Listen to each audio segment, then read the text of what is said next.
buka. Hmm. Ayolah, belum semua bisa masuk.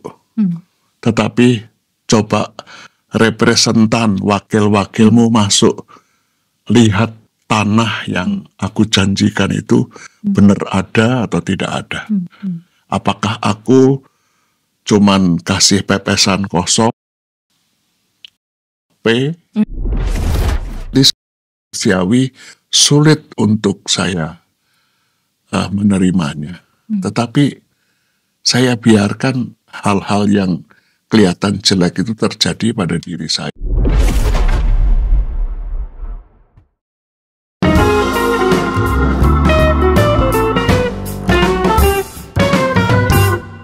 Sahabat TKB, kita jumpa kembali dalam program Ngulik Alkitab. Program Ngulik Alkitab ini diselenggarakan sebagai media, sebagai sarana bagi kita membaca kitab suci dan menggali lalu kemudian menemukan pesan-pesan yang sangat berharga, sangat bernilai, mutiara yang sangat berharga dalam setiap teks yang akan kita ulik dan tentu saja melihat relevansinya untuk kehidupan kita sehari-hari.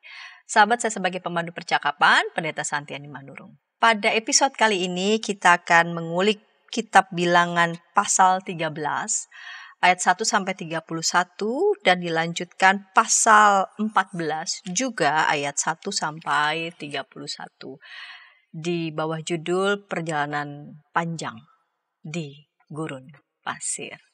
Dan narasumber yang akan menolong kita, membantu kita untuk mengulik teks ini adalah telah hadir di studio bersama dengan saya, tidak asing lagi ya dengan kita, Bapak Pendeta Emeritus Samuel Santoso. Salam jumpa kembali, Bapak Pendeta. Orang lama ketemu lagi. Iya. Dengan perjanjian lama. Iya. Yang pendeta senior yang tetap aktif sampai sekarang ya. Keren Pak.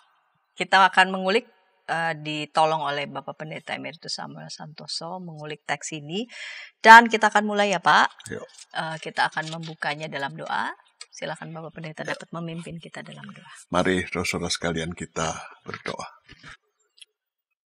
Tuhan Allah Bapa kami oleh Yesus Kristus, sungguh kami berterima kasih dan bersyukur kepadamu kalau Tuhan pertemukan lagi kami semua dalam acara Ngulik Alkitab. Kami rindu terus mendengar suara Tuhan dalam pelbagai varian, dalam pelbagai ragam. Kami berterima kasih kalau hari ini kami bisa mengulik satu bagian yang barangkali kami ingat pada waktu sekolah minggu, tetapi lama kami tidak mengingatnya lagi. Kiranya Roh-Mu yang kudus menolong kami, supaya kami mendengar pesan Tuhan bagi hidup kami masa kini, melalui pengalaman hidup beriman orang Israel di masa silam. Kiranya Engkau siapkan hati dan pikiran kami, supaya menjadi wahana yang pantas bagi firman yang suci itu ditaburkan. Bersabdalah kepada kami, karena kami siap mendengarnya. Dalam nama Kristus, Sang Firman yang hidup itu. Amin. Amin.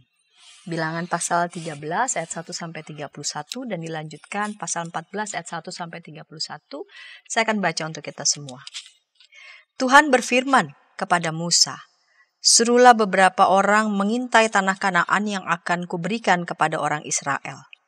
Dari setiap suku nenek moyang mereka engkau harus mengirim seorang, semuanya pemimpin di antara mereka."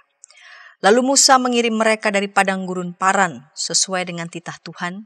Semua orang itu adalah kepala di antara orang Israel.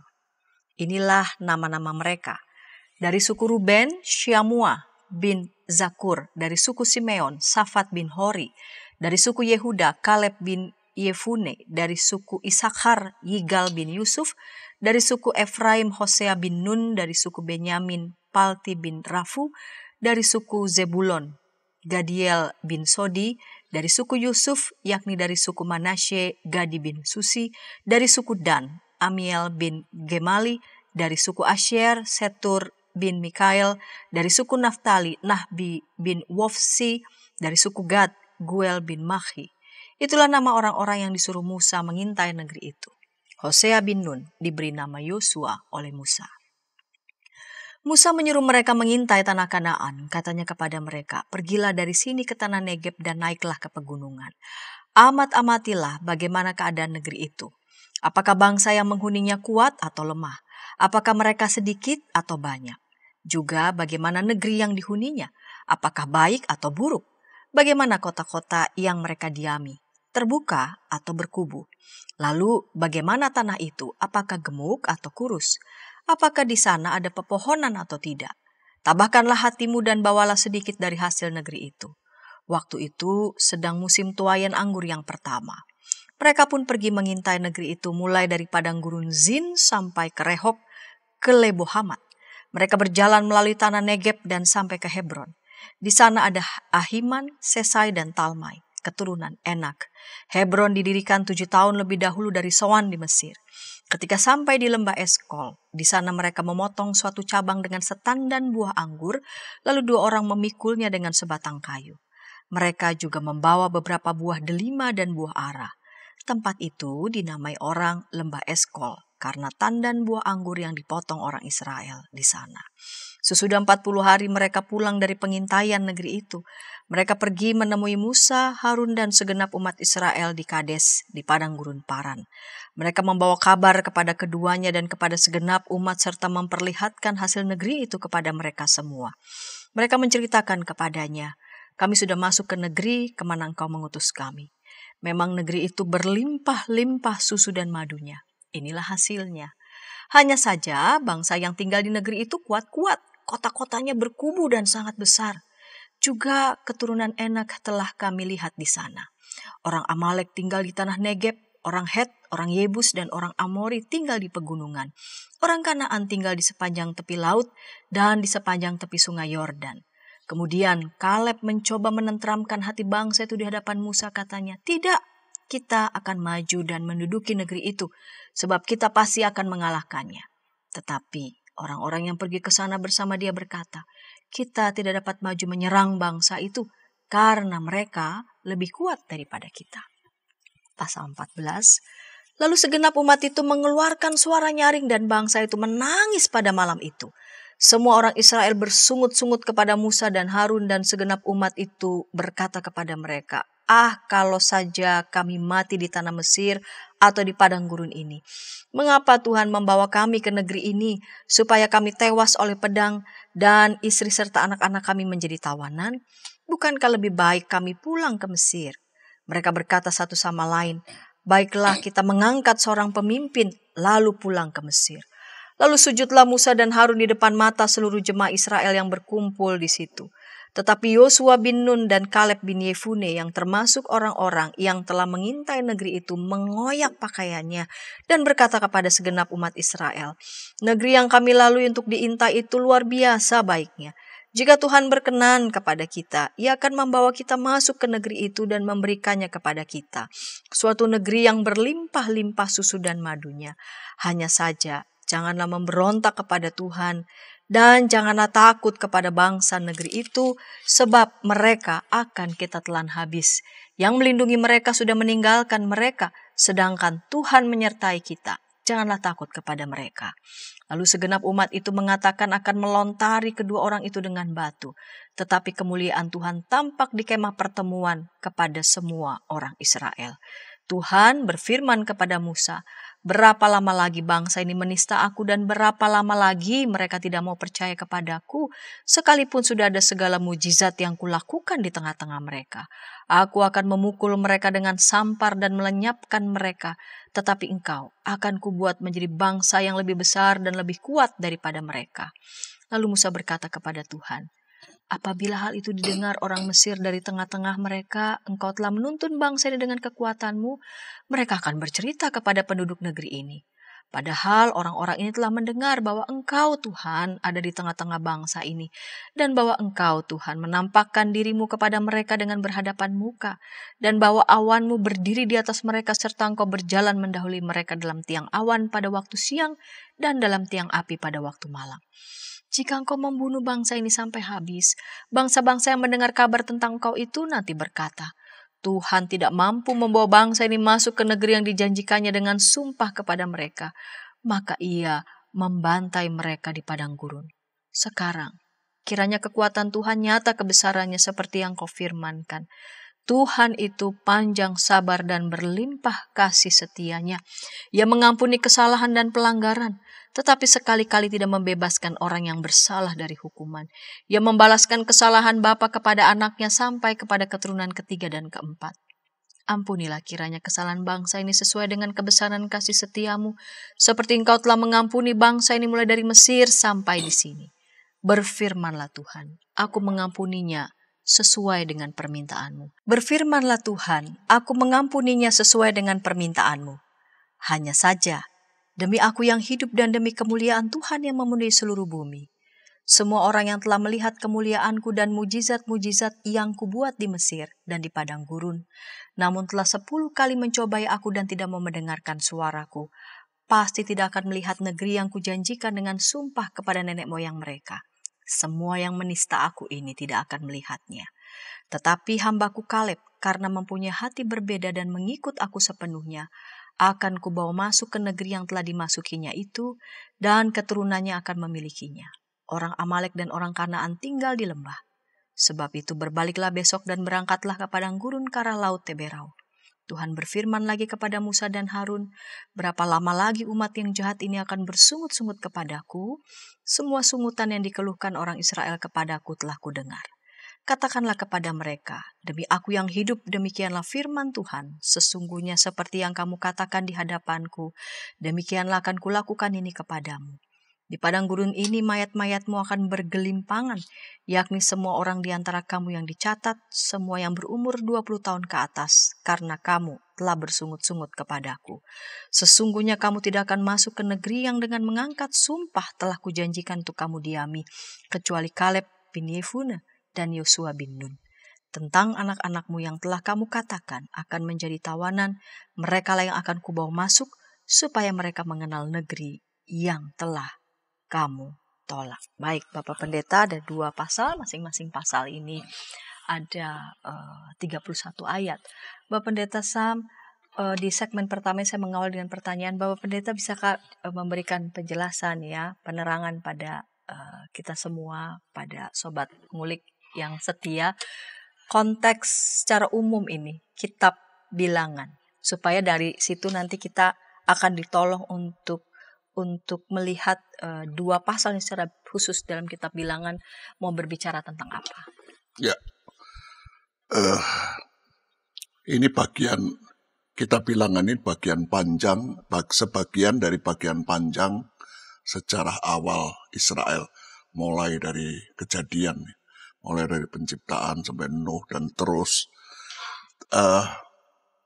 Pesannya satu sebetulnya, sama, yaitu bahwa Tuhan yang mencipta, Tuhan yang membawa mereka keluar dari Mesir, itu tetap menjadi Tuhan yang setia. Nah, cerita lama ini dipakai oleh para imam, kelompok imam yang berada di pembuangan. Jadi kitab bilangan ini, kitab yang bukan sejak awal sudah ditulis begitu, tetapi kitab bilangan ini mau menjadi semacam cerita introspeksi dan refleksi atas peristiwa pembuangan yang dialami oleh umat Israel. Pembuangan baik yang ke Assyria, di Israel Utara, maupun yang ke Babel. Ketika Israel runtuh, pemimpin bukan lagi raja, tetapi imam. Nah, para imam ini mau mengajak umat untuk melihat apa yang keliru, tetapi membangkitkan semangat hidup, vitalitas, dorongan untuk survive, juga ketika mereka berada dalam kondisi yang jelek. Karena itu judul kitab bilangan dalam Masoretic teks dalam bahasa Ibrani bukan bilangan, tetapi Bemidbar. Itu yang kita pakai jadi tema hari ini. Bemidbar itu artinya di padang gurun. Padang gurun itu membayangkan bahwa mereka berada pada situasi, kalau orang mengatakan padang gurun, tidak ada yang baik, tidak ada kehidupan, adanya ancaman, kekeringan, dan ketakutan. Tempat setan-setan berada begitu. Tetapi nanti kita lihat bahwa padang gurun itu juga kemudian punya makna bagi umat Israel, bagi iman mereka. Sebab justru di padang gurun, very long march itu, very long march itu, oleh orang Israel disebut sebagai periode bulan madu.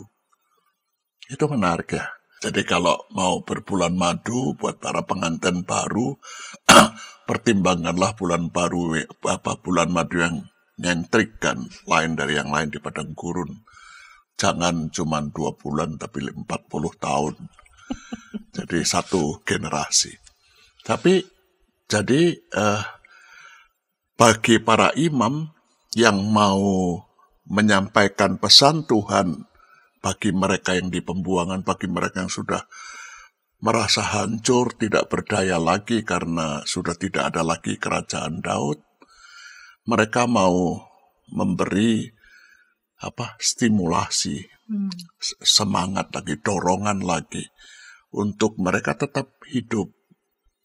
Kita sekarang berada seperti orang Israel di zaman kuno, berputar-putar di gurun pasir. Tapi lihatlah bahwa di gurun pasir pun Tuhan bersama-sama selalu, tidak pernah meninggalkan. Tuhan tetap mengasihi, tetap setia, meskipun Tuhan juga tetap bersikap tegas, disiplin. Jadi kondisi pembuangan di abad ke-6 sebelum Masehi itu direfleksikan melalui cerita-cerita kuno, periode gurun pasir, karena itu namanya Bamidbar, ini bagian panjang dari sejarah Israel. Jadi Tuhan tetap setia, Tuhan tetap mengasihi, Tuhan tidak jauh bersama-sama meskipun dalam bentuk kemah suci, dalam bentuk tabut perjanjian, tidak kelihatan istimewa, tetapi kalau siang dia hadir melalui tiang awan, kalau malam tiang api, dan mujizat masih terus terjadi. Meskipun umat ini tetap tegar tengkuk. Jadi itu pesan utama dari kitab Bilangan sebetulnya. Mau memberi dorongan semangat, tetaplah hidup, jangan putus asa, tetaplah berpengharapan.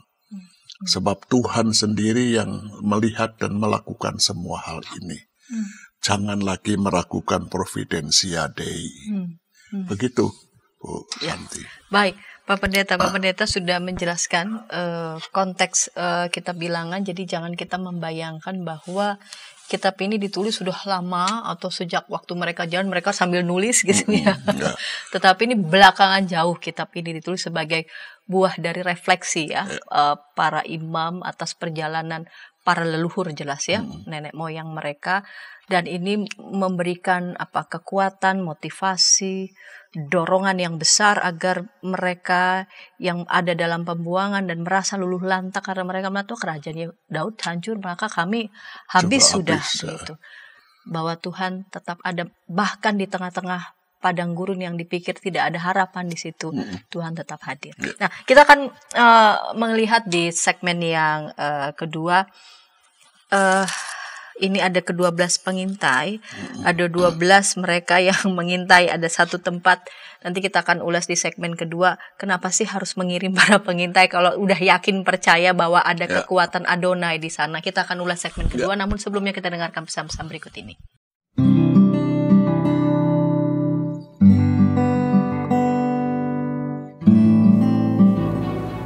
Hi folks, this is Daily Spirit for Youth, a daily devotional that helps you grow closer to God and apply His Word to your life.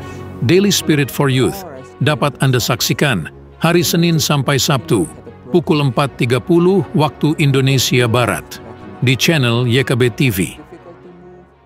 Kita jumpa dalam acara pembangunan Jemaat Pembangunan jemaat setiap Senin di minggu kedua dan keempat pukul 20 waktu Indonesia Barat. Dapat Anda nikmati di channel YKB TV. Dari kungkungan malam gelap. Nyanyikanlah nyanyian baru setiap hari Rabu pukul 12 waktu Indonesia Barat. Dapat Anda nikmati di channel Lagu Rohani YKB TV.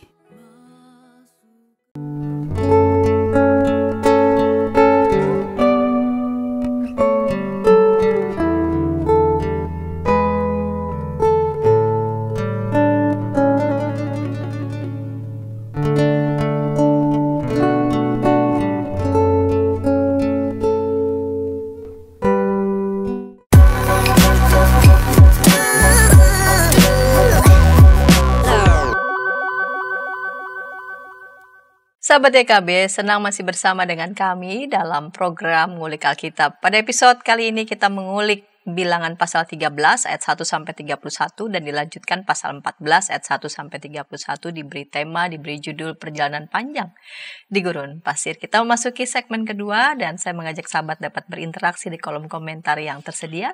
Saya sebagai pemandu percakapan Pendeta Santiani Manurung dan narasumber pada episode kali ini Pendeta Emeritus Samuel Santosa. Baik, mari Bapak Pendeta, kita lanjut di segmen kedua ini. Di segmen yang pertama, Bapak Pendeta sudah memberikan penjelasan ya. Jangan kita membayangkan kitab Bilangan itu ditulisnya sejak awal, apalagi saat mereka lagi berjalan di padang gurun. Ayo sambil kita nulis rame-rame. Reportase. Iya, reportase langsung. Iya, nggak kepikiran langsung juga. Itu lagi sudah jalan kok yang mikirin nulis. Ini jauh ya. Para imam mereka merefleksikan kehidupan para moyang, nenek moyang, para leluhur mereka. Untuk persis zaman. Untuk zaman di mana ketika mereka ada dalam pembuangan. Nah, di teks ini, di pasusnya pasal 13, Tuhan memerintahkan mereka agar mengirim para pengintai masuk ke tanah terjanji. Kenapa mesti ada mengutus para pengintai jika memang mereka sudah percaya penuh pada kekuatan Allah? Jadi memang, saudara sekalian, Bu Santi juga, kita sudah terbiasa dengan cerita guru sekolah minggu kita ya, yang selalu menggambarkan situasi perang. Kalau mau masuk ke satu wilayah, harus ada mata-mata dulu yang melihat. Dan itu dipakai. Tidak salah tentunya, barangkali dulunya juga begitu, mungkin saja ya. Lihat situasinya gimana, kontur tanahnya gimana, kan di situ disebut itu. Tanah yang lebar atau banyak rumah, penduduknya padat atau jarang, posturnya seperti apa, subur atau kering dan semacam itu. Memang kesannya jadi sebuah tindakan militer yang sifatnya militer ya. Ini mau masuk supaya apa? Kemudian nanti ketika balik lagi diambil taktik atau strategi yang tepat. Kalau situasinya begini, kita mestinya begini. Tidak salah secara militer, tetapi rupanya dalam konteks cerita kita, ini tidak dalam fungsi sebagai satu tindakan militer.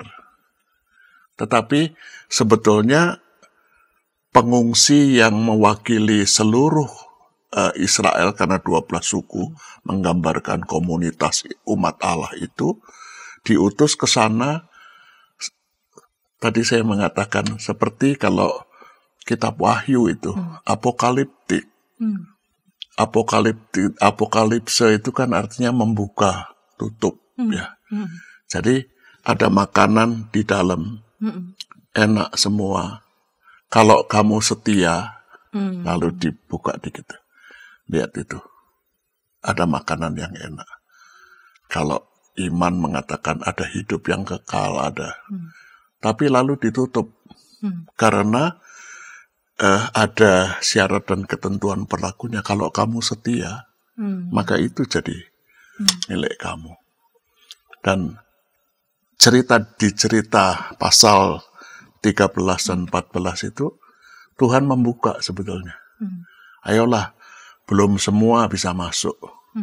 Tetapi coba representan wakil-wakilmu masuk. Lihat tanah yang aku janjikan itu benar ada atau tidak ada. Apakah aku cuman kasih pepesan kosong, PHP, atau memang sungguh-sungguh aku serius. Kamu yang utusanmu itulah yang nanti memberi indikasi, indikator atau tanda-tanda. Dan akhirnya ketika mereka masuk sebetulnya cuman mau memverifikasi yang dikatakan Tuhan tentang tanah yang berlimpah susu madunya itu ada benar apa enggak. Sungguh-sungguh sebuah realita atau sekali lagi apa cuman PHP atau fata morgana. Jadi tidak dalam rangka persiapan perang secara militer. Jadi meskipun tetap laporannya positif kan sebetulnya. Benar tanahnya subur. Benar tanah itu tanah yang berkelimpahan susu dan madu, makmur sekali. Besar-besar luas, pokoknya berbudaya. Tapi selalu begitu kan. Begini, tapi ya itu ada Bani Enak yang rupanya membandingkan postur tubuh orang Israel kebanyakan dengan Bani Enak itu seperti langit dan bumi. Penggambarannya Bani Enak itu seperti raksasa. Besar, tinggi. Kami itu seperti belalang, itu kan ekstrim banget ya. Belalang itu kan tidak ada apa-apanya. Tinggal di iya. Jadi hiperbol sekali. Tapi mau mengatakan, apa bisa ya? Kalau begitu kami nanti masuk. Malahan lebih dramatis karena orang yang pesimis ini kemudian mengatakan negeri itu memakan penduduknya sendiri. Kejam sekali. Agak bertentangan dengan kenyataan bahwa tanah itu subur, berbudaya, lalu bangunannya bagus-bagus, tanahnya luas. Berkubu-kubu. Jadi ngirim pengintai, kata pengintai dari dunia militer ya. Tapi sekarang meninjau, oh ternyata memang betul. Jadi biar kamu menggerutu, Tuhan masih mengelus dadanya, tapi masih bersabar. Dan masa sih kamu nggak percaya kalau... Nah sekarang lihatlah apa yang dilaporkan oleh para pengintai itu tadi. Jadi hendak mau melakukan verifikasi. Iya, bahwa yang dikatakan Tuhan itu sungguh benar. Jadi awalnya tuh nggak dimaksudkan untuk strategi militer sejak awal untuk ayo kita langsung hajar saja, tidak ya. Tetapi untuk mau memverifikasi bahwa memang yang Tuhan bilang itu betul loh. Itu bukan tanah gelap yang kamu sama sekali tidak akan nyaman dan aman di sana. Sekalipun dalam temuan itu juga ternyata mereka memang menjumpai realitas yang lain, begitu ya. Betul. Memang itu bukan tanah kosong, ya, berpenduduk dan memang postur tubuhnya yang besar-besar, tinggi-tinggi. Dan rasanya mereka lebih menangkap yang postur tinggi-tinggi itu, dan itu dianggap sebagai threat ya, sebagai ancaman itu. Sebagai ancaman, lalu kemudian justru itu yang umat itu lebih fokus, ini bisa jadi ancaman begitu. Dan reaksi mereka kan serem, suara nyaring, lalu kemudian mereka menangis pada malam itu tuh. Itu saya membayangkan situasinya ya Pak Pendeta itu. Iya, jadi ungkapan itu kan ungkapan yang berulang ya. Kalau ada masalah, kemudian rasanya mereka takut, tidak bisa mengatasi, lalu mengatakan, kenapa sih kamu bawa kami itu keluar dari Mesir? Di Mesir itu kami memang budak, kerja keras, tapi kan ada daging. Kita bisa makan enak di sana. Kita bisa hidup dengan, kenapa kamu mau membunuh kami di padang ini? Kan selalu begitu tuh. Jadi kita kalau kita tempatkan gerutuan itu dalam konteks, lah tiap kali Tuhan bikin mujizat. Tiap kali Tuhan menunjukkan bahwa Dia merawat, Dia memelihara, Dia mendengar, Dia berbelas kasih terus begitu. Tapi tiap kali ngadepin sedikit kesulitan, lalu hebohnya luar biasa, seolah-olah Tuhan tidak berbuat apa-apa. Nah, gerutuan mereka sampai suara mereka nyaring, menangis itu tampaknya ditangkap betul oleh Tuhan ini, situasi seperti ini, dan reaksi Tuhan itu cukup keras ya Pak Pendeta ya. Tuhan marah itu. Tuhan marah sekali, Tuhan murka sekali. Padahal awal dibilang bahwa itu berlimpah susu dan madu, lalu kemudian mengirim 12 sebagai perwakilan untuk meninjau tempatnya, lalu kemudian mereka kembali membawa hasil reportase mereka dari hasil tinjauan, lalu kemudian Tuhan sepertinya kaget betul karena melihat respon mereka, lalu kemudian sudah betul-betul tidak suka dan Tuhan menjadi sangat marah. Tuhan mempersilahkan mereka memverifikasi benar apa enggak yang saya katakan untuk kamu, apa cuman PHP atau cuman fata morgana, apa cuman pepesan kosong kalau cuman dulu orang mengatakan begitu. Enggak, nyata ada. Tetapi memang itulah kedegilan, karena itu bisa dimengerti kalau penulis kisah ini pakai kata yang keras sekali ya. Tuhan marahnya tidak sekedar kamu kurang ajar, tapi kamu sudah menista aku. Kata yang dipakai itu Yena etz seni katanya. Dalam tata bahasa Ibrani bentuknya piel dari kata na'aj. Nah, kalau saya lihat di kamus, kata na'aj ini artinya menista, menghujat, mengejek, memandang rendah, mencibir. Jadi coba bayangkan, Tuhan sudah begitu menggunakan kuasanya untuk melindungi mereka, tetapi mereka bukan cuma tidak mengapresiasi, tetapi bukan hanya tidak menghargai, tapi malah menghina. Jadi, apalah itu. Dan itu yang membuat di cerita ini Tuhan, untuk Tuhan dipakai kata menista itu. Umat ini sudah menista. Menista bukan cuma menista Musa, tetapi menista Tuhan. Artinya nganggap apa yang Tuhan lakukan selama ini nggak ada. Jadi bisa dimengerti ya kalau Tuhan marah. Mungkin cara pendekatan semacam ini perlu dipakai juga di gereja masa kini ya. Agak tegas gitu. Tegaslah dikit.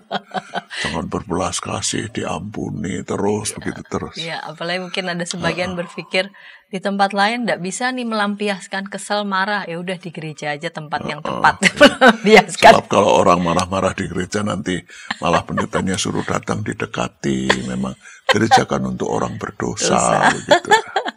Nah, yang menarik adalah respon Musa ini yang luar biasa ya. Saya membayangkan Mas Musa ini berada seperti di tengah-tengah begitu. Di situ sisi rasanya Musa juga bisa mengerti kondisi bangsa yang dipimpin ini memang kebangetan degilnya, lalu kemudian berhadapan sama Allah yang sedemikian setia, dan bagaimana Musa ini memainkan peran seperti juru syafaat atau juru apa? Rasanya tepat itu juru syafaat ya. Jadi kalau kita cari kata imam dalam bahasa Yunani, pontifex. Nah, pontifex itu artinya jembatan atau pembuat jembatan. Bridge atau bridge builder. Jadi jembatan fungsinya apa? Menjadi fasilitator supaya orang dari sebelah kiri bisa ke sebelah kanan. Dari seberang itu ke seberangnya. Dan tapi memang betul itu, saya membayangkan kalau pendeta seperti Musa itu luar biasa ya. Jadi dia menghadapi Tuhan yang emosinya tingkat dewa, sampai mengatakan, sudahlah semua habis. Hanya keturunanmu dan keturunan Yosua, keturunan Kaleb yang dibiarkan, boleh masuk. Tapi yang lain, no, habis semua. Kalau buat saya... Bagaimana Musa bisa mendapatkan ketenangan sedemikian? Iya, betul. Jadi yang buat saya, Musa itu juga menempatkan diri dari bagian umat itu loh. Apa kata mau yang dipakai kata apa? Solidaritas barangkali ya. Saya bukan orang lain buat kamu. Saya ini salah satu dari kamu. Jadi kalau Tuhan melakukan yang begitu keras, saya juga sedih. Saya tidak bisa terima. Jadi antara memang betul posisi yang sangat sulit ya. Di satu pihak imam itu harus menjadi representan Tuhan, menyatakan kehendaknya, dan tinggal mengatakan ya and amin. Tetapi pada sisi yang lain, dia harus menjadi bagian dari umat yang degil, keras kepala, tegar tengkuk, kokoh, yang tidak bisa dibelas kasihani begitu. Dan Musa berani pakai posisi itu bukan untuk kepentingan menyelamatkan diri, cuci tangan, enggak. Saya tidak bisa membayangkan kalau kemudian Tuhan bilang, ya sudah, kamu ikut aja sama mereka. Sama mereka. Ya sudah, habis. Tapi intimasi ya, buat saya itu. Okay. Intimasi yang sangat manusiawi dan Tuhan juga begitu bukan Tuhan yang enggak punya hati. Relasi keintiman sampai begitu ya Pak Sam. Jadi hati tahu hati begitu. Iya, betul. Jadi ya tahu ini salah, tahu bahwa ini harus disiplin, tahu mesti dihukum. Tapi masih ada rasa kasihan, rasa iba. Dan Musa itu terhadap Tuhan juga berani sekali. Kalau saya pakai bahasa saya sekarang, Tuhan, kok emosimu negatif sekali sih? Tidak ada belas kasihan sama sekali. Mau dihabisi. Lalu di hadapan Tuhan yang maha kuasa, maha hebat, dia bilang, nanti kalau orang Mesir tahu, lalu mereka kasih komentarnya apa? Itu Tuhan sudah bikin mujizat, pakai kekuatan hebat, bahwa orang Israel ini keluar dari Mesir, sekarang di tengah jalan luar biasa. Sudah tidak bisa nangani lagi, lalu habisi, sembelih semua, bunuh semua. Nanti orang bilang apa? Coba bayangin, berani kita ngomong Tuhan begitu apa enggak? Kalau kamu hukum mereka begitu, orang Mesir bilang apa Tuhan? Apa kamu nggak malu? Kira-kira begitu. Iya. Intimasi seperti juga Abraham terhadap Tuhan itu ya. Pada saat Sodom ya. Jadi begitu erat, begitu dekat, dia tidak punya kepentingan apa-apa sama sekali. Itu. Dia menempatkan dirinya sebagai imam beneran, tanpa pretensi. Pretensinya, aduh Tuhan, emosi negatifmu itu dibuang aja. Lalu dia usul emosi positifnya. Emosi positifnya apa? Kamu itu kan berbelas kasihan, panjang sabar. Seperti kalau kita, kamu kan ya anak baik. Ya. Berani ngomong begitu loh sama Tuhan yang digambarkan, wow. Ternyata luluh juga hati Tuhan. Meskipun tidak 100% ya. Ya, tetap dia adalah adil dalam kasihnya. Kasihnya tetap juga ada dalam keadilan Allah. Sikap kudus itu juga tetap dengan ya. Jadi nanti akhirnya memang kita lihat generasi Musa habis betul. Bukan hanya mereka yang keluar dari Mesir habis, tetapi kemudian Musa sendiri nggak bisa masuk. Miriam nggak bisa. Harun nggak bisa. Jadi kita lihat Tuhan juga kalau bersikap tegas itu nggak pilih-pilih ya. Oh, kamu sudah baik sekali, tapi kamu juga pernah. Tapi gimana pun juga buat saya lebih suka menyebut Musa itu jadi bukan hanya guru ya, tetapi imam, ketimbang disebut Nabi Musa. Dia jadi imam yang begitu baiknya, dia mengorbankan seluruh kepentingannya, bahkan kepentingannya untuk masuk itu pun dia tinggalkan. Nah, pertanyaan buat kita para pendeta kan begitu ya. Bersedia nggak kita all out seperti lalu kita nyanyi lagu rocker tuh, rocker juga manusia. Ya. Baik, Pak Pendeta, tadi Pak Pendeta sudah memberikan gambaran ya, khususnya di pasal 12 maupun juga pasal 13 bahwa tidak dimaksudkan 13 sama ini 14 adalah ya. 13 dan 14 pengintai strategi militer, tapi memang untuk melakukan verifikasi, namun ternyata dalam prosesnya umat tidak berhasil menangkap apa yang hendak dikatakan disampaikan oleh Allah. Dan di segmen ketiga kita akan, karena memang ngulik Alkitab ini bukan hanya menggali makna dari setiap teks yang kita ulik, namun juga melihat relevansinya untuk kehidupan kita sehari-hari. Kita akan ulas itu segmen ketiga, namun sebelumnya kita dengarkan pesan-pesan berikut ini.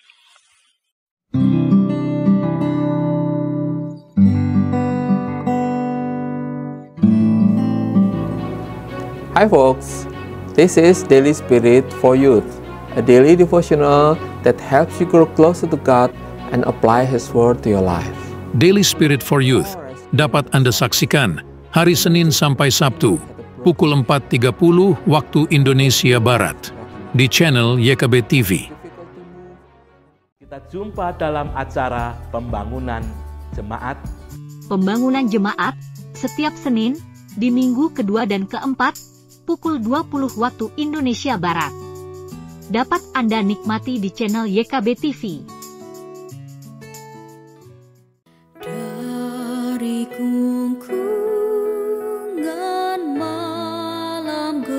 Nyanyikanlah nyanyian baru setiap hari Rabu pukul 12 waktu Indonesia Barat. Dapat Anda nikmati di channel Lagu Rohani YKB TV.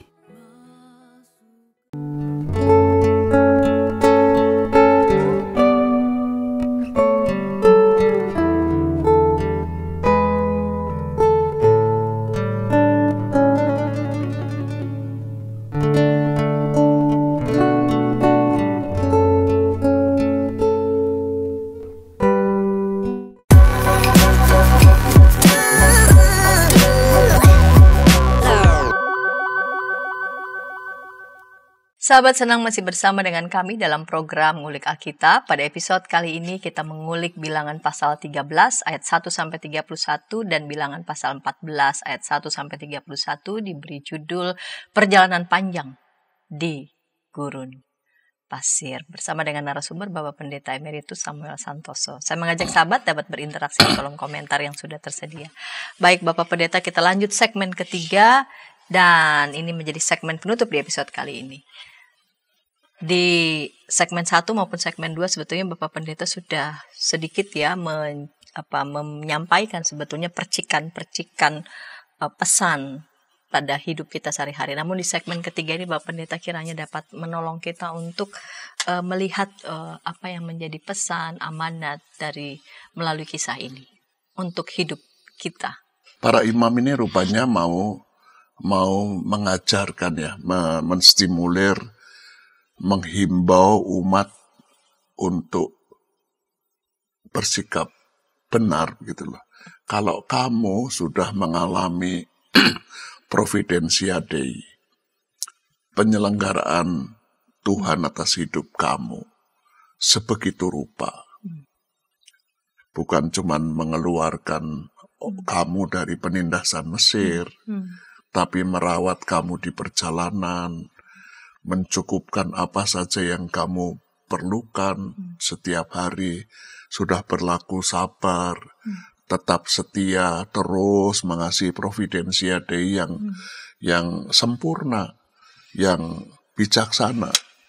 Kudunya, kalau kita menyadari Providensia Dei untuk hidup saya dan kita semua, seharusnya itu membangun kepada kita rasa trust. Ya. Trust itu lebih daripada belief. Belief itu saya percaya. Saya percaya di poliklinik itu yang saya jadi pengurusnya, dokternya bagus-bagus. Pelayanannya bagus. Harganya murah, obatnya manjur, bagus semua.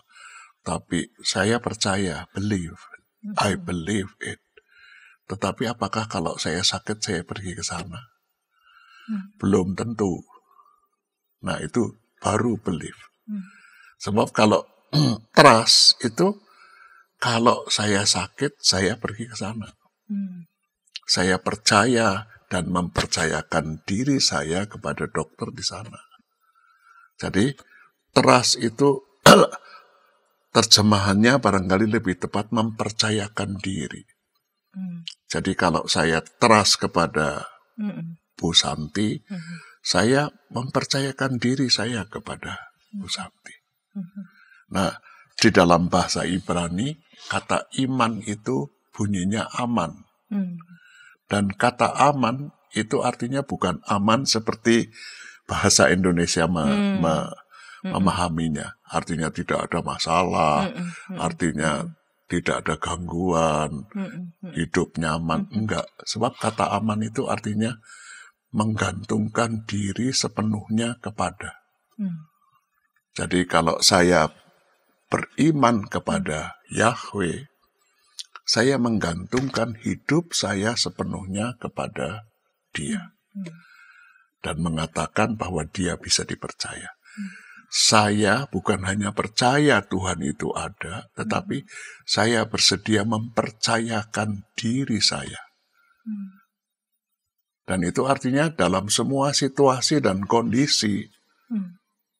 Berbeda ya kalau saya percaya sama saya mempercayakan diri. Barangkali secara manusiawi sulit untuk saya menerimanya. Tetapi saya biarkan hal-hal yang kelihatan jelek itu terjadi pada diri saya. Sebab saya tahu dia punya waktu sendiri.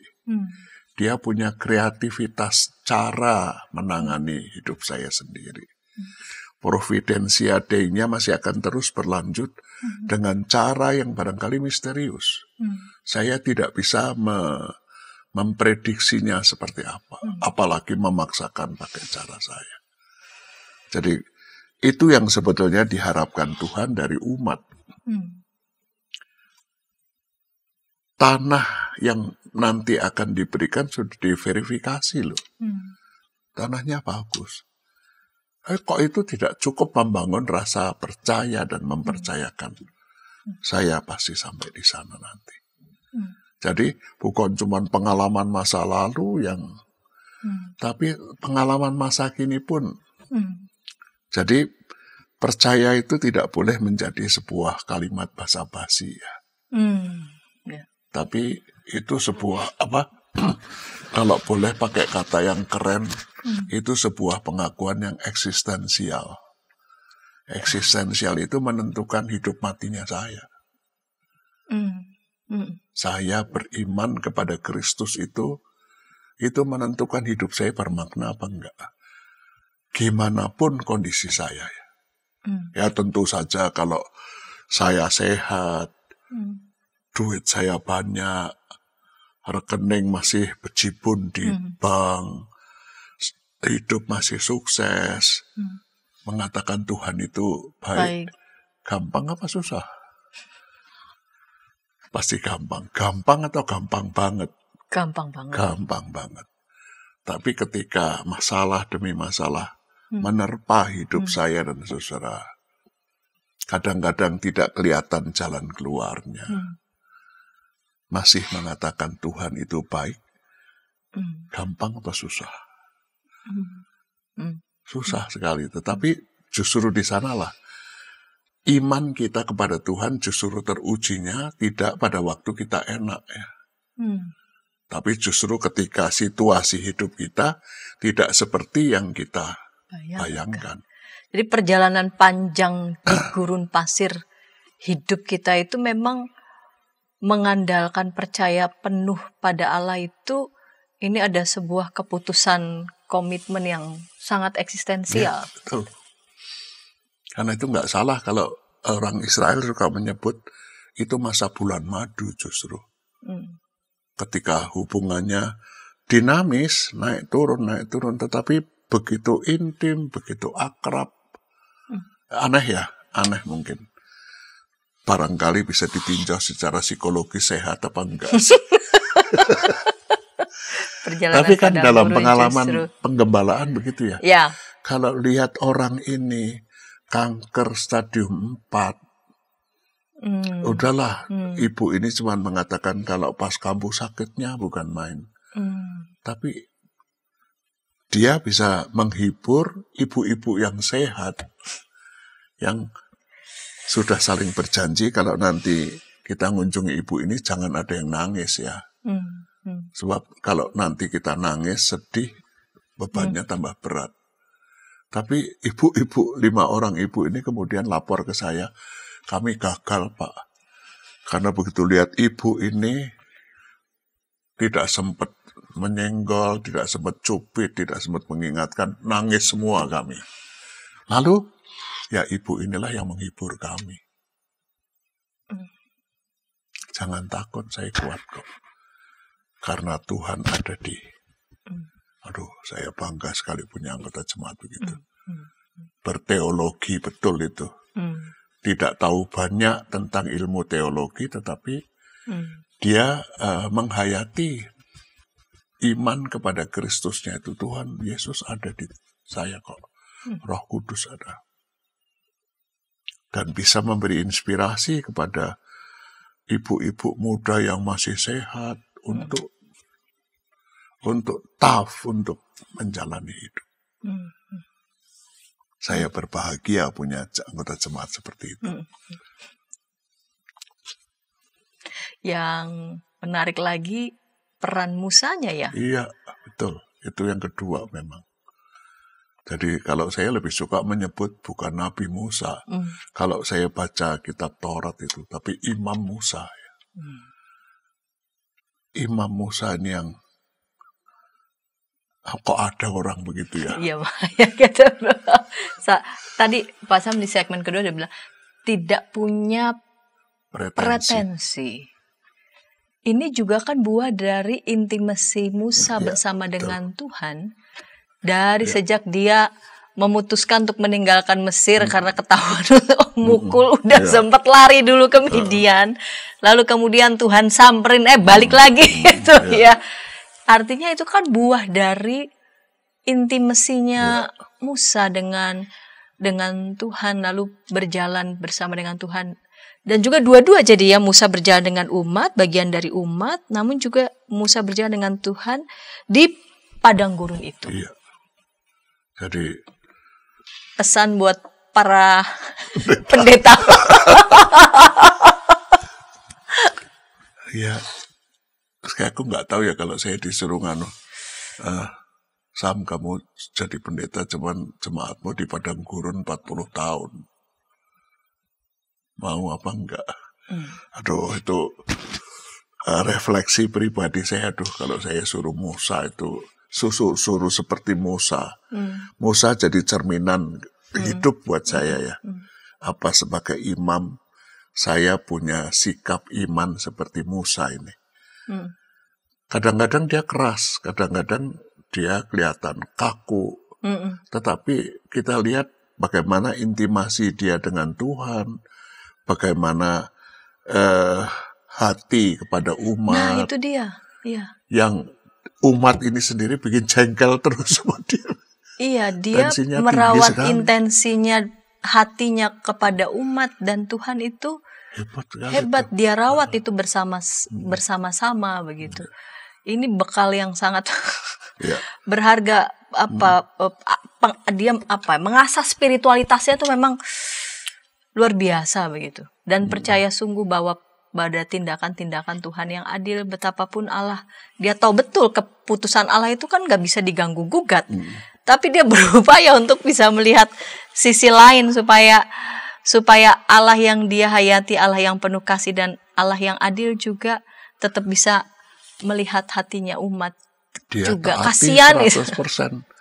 Jadi kalau perjanjian baru mengatakan Musa akhirnya nggak boleh masuk ke Kanaan hanya karena Tuhan menyuruh menyentuhkan menyentuhkan tongkat, tapi kamu pukul batu itu. Itu kan nggak sebanding sebetulnya. Iya, betul. Dan nanti kalau ketemu Musa aku tanya, kamu nggak jengkel sama Tuhan? Tuhan 80 tahun aku memimpin umat ini. 80 tahun itu enggak gampang, enggak singkat. Enggak pendek, bukan waktu singkat. Lah kok salahnya cuman kamu enggak protes. Mati-matian. Tidak memperkarakan putusan Tuhan itu adil apa tidak, begitu ya. Betul. Jadi itu yang saya mengatakan dia tidak punya pretensi pribadi apapun juga di sana. Iya. Dan jadi pretensinya betul-betul tulus begitu.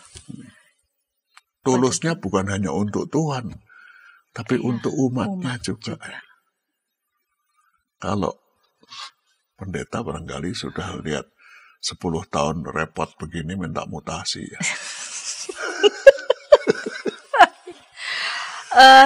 Sahabat, lewat kisah perjalanan mereka umat Israel yang direfleksikan oleh para imam gitu di pembuangan di Babel, saat mereka merasa hancur, luluh lantak, mereka seperti ada di padang gurun pasir belantara yang ada harapan apa tidak. Mereka diajak untuk mengingat kembali perjalanan leluhur mereka di padang gurun 40 tahun, bahkan mereka menyebut ini perjalanan bulan madu mereka justru bersama dengan Tuhan, karena disitulah dimulai keintiman relasi mereka yang mau menunjukkan kepercayaan mereka sungguh-sungguh kepada Tuhan. Dan itu juga dibuktikan oleh kesetiaan Musa, hatinya untuk Tuhan tapi juga sekaligus hatinya juga untuk umat. Dan kita diajak untuk mengasah terus berarti keintiman kita dengan Tuhan Pak. Kita kan tidak tahu apa perjalanan padang gurun seperti apa yang juga kita alami dan juga sahabat lain alami. Tapi melalui bacaan ini kita juga diingatkan bahwa perjalanan padang gurun apapun yang kita alami, Tuhan sungguh-sungguh hadir dan bersama dengan Immanuel kita. Itu bukan omong kosong, tapi Immanuel itu sebuah realitas. Kalau pakai bahasa perjanjian baru, itu sebuah kebenaran. Jadi memang Tuhan tidak pakai bait suci yang megah, mewah, zaman Saluk, tetapi pakai kemah. Tidak pakai lampu LED, tetapi pakai tiang awan dan tiang api. Yang menuntun, melindungi mereka dan juga kita. Ketika tayangan ini dapat memberkati, para sahabat-sahabat dapat membagikannya kepada sebanyak mungkin orang dan dapat menekan tombol like dan subscribe sehingga boleh mendapatkan update dari tayangan YKB TV. Terima kasih Bapak Pendeta Samuel Santoso untuk kesediaan mengulik bersama dengan kita semua, dan Bapak Pendeta dapat memimpin kita dalam doa penutup. Mari kita berdoa. Ya Allah Roh Kudus, Engkau sudah pernah membimbing Musa, orang istimewa bagi umat Israel, untuk bisa menjadi imam yang setia, imam yang berada pada sisi Tuhan, tetapi menempatkan diri sebagai bagian dari umat itu. Terima kasih karena Yesus Kristus Tuhan kami menjadi Musa yang sempurna. Ketika dia menghadirkan Allah Bapanya, tapi sekaligus menjadi bagian dari kehidupan kami. dan menempatkan kami menjadi bagian penting dari kehidupannya. Terima kasih untuk kisah yang baru kami ulik dari Bilangan 13 dan 14. Kami mau menginternalisasikannya secara pribadi. Tolonglah kami supaya kami mendengar suara Tuhan untuk hidup kami sekarang dan di sini, bagaimanapun situasi dan kondisinya. Terima kasih untuk YKB yang melayani kami semua. Berkat-Mu kami mohon baginya, bagi semua orang yang terlibat langsung dalam pelbagai bentuk pelayanannya. Terpujilah nama-Mu kekal selama-lamanya. Di dalam nama Kristus Yesus, kami sudah berdoa. Amin. Amin.